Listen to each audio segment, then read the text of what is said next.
The Satyogi is one who realizes that the entire world is made of consciousness.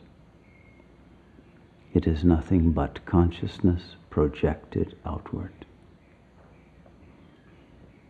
And if it sees something it doesn't like in the world, it is its own consciousness in projected form that it is not liking. And once one recognizes that the world is only one's own shadow, then one will stop projecting a shadow and will realize that what one took for a world is actually only divine light, an infinite luminiferous ether, Parabrahman, filled with divine energy, information, power, and joy. That is our very essence, our nature.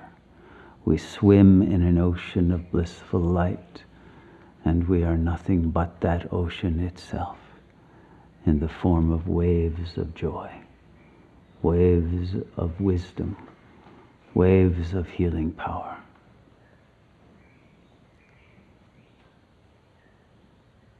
The only obstacle to that realization and liberation into the infinite blissful self is the attachment to the ego mind, the attachment to finally refinding the lost object, to getting the love from the lost mother, or getting vengeance, or getting some kind of superiority, power over another, rather than the power of unity and of love and of joyous celebration of communion. And once one recognizes that the ego's goals are futile, petty, and unreal, and can never lead to anything but bitterness and suffering, one releases oneself from the self-imprisonment in the ego's empty world, loveless world.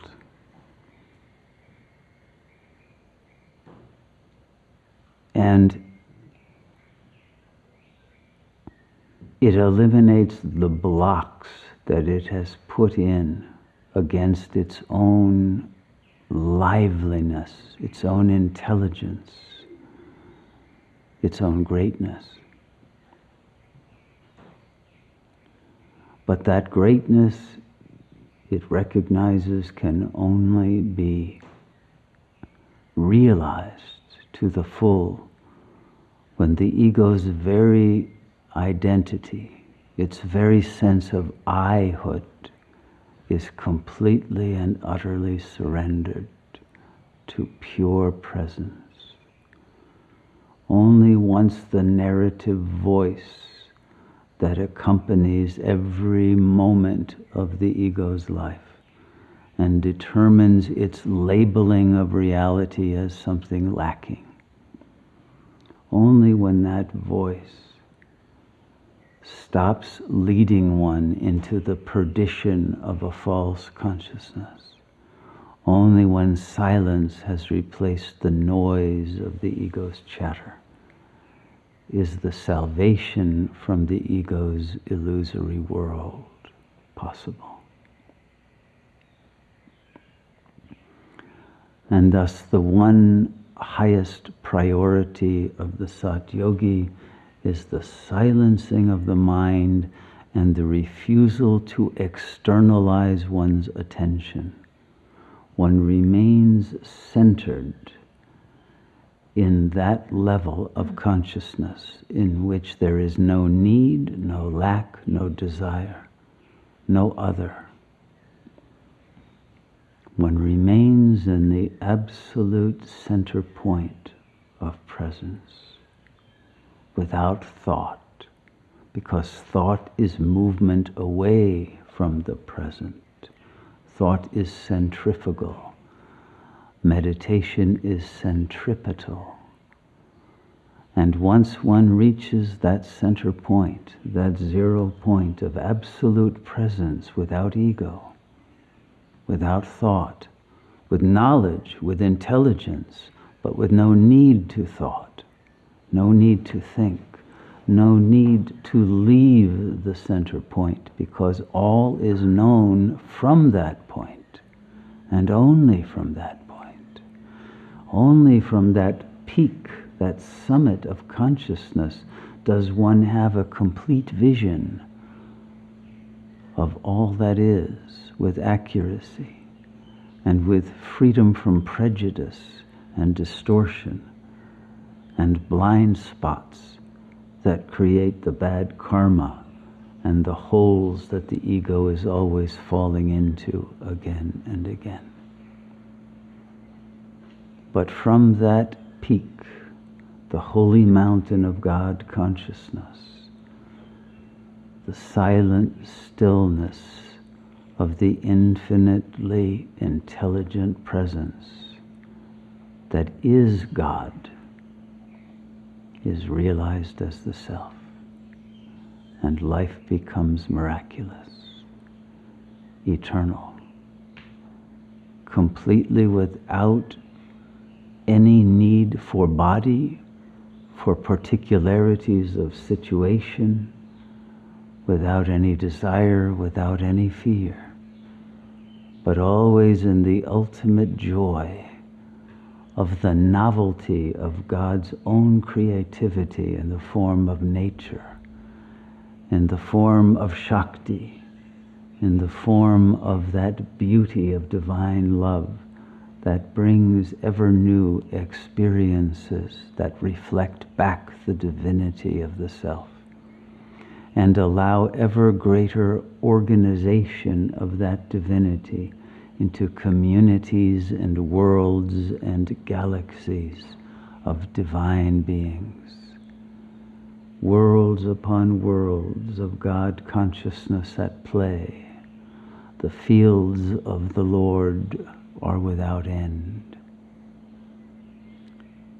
But to have the passport to that world of God consciousness, one must turn in one's egoic residency documents.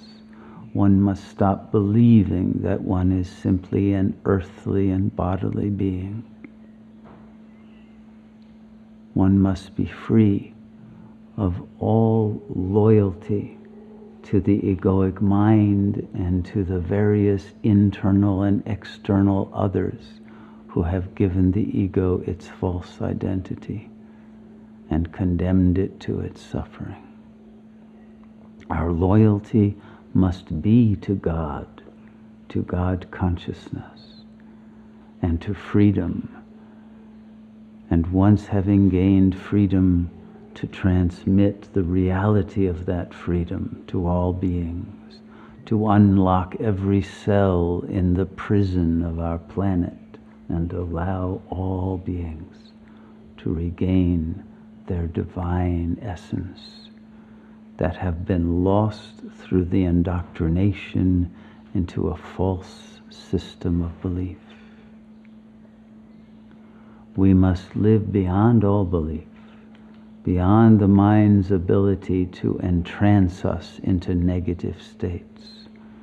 We must live in that super consciousness that cannot be brainwashed or indoctrinated or persuaded to believe in falsehoods, or persuaded to betray itself, to be enslaved to any system of non-love and untruth, but to remain indomitable, victorious spiritual warriors who bring the power of truth into the world, first freeing themselves from the bodily symptoms that are the signs of their enslavement to a set of traumas that appeared in childhood and from which one has not recovered one's power because of one's refusal to grow up.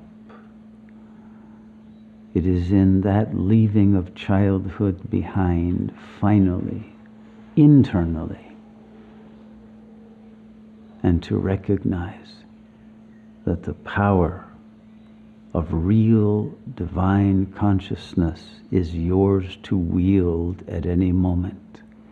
The sword of truth has been given to you, but you must use it to cut your own bondages, your own umbilical cord to infantile projection and transference and self-hatred.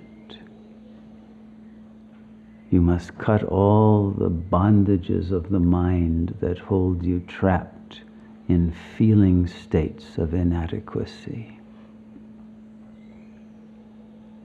and allow the consciousness to expand to its full, infinite, and glorious, luminous intelligence.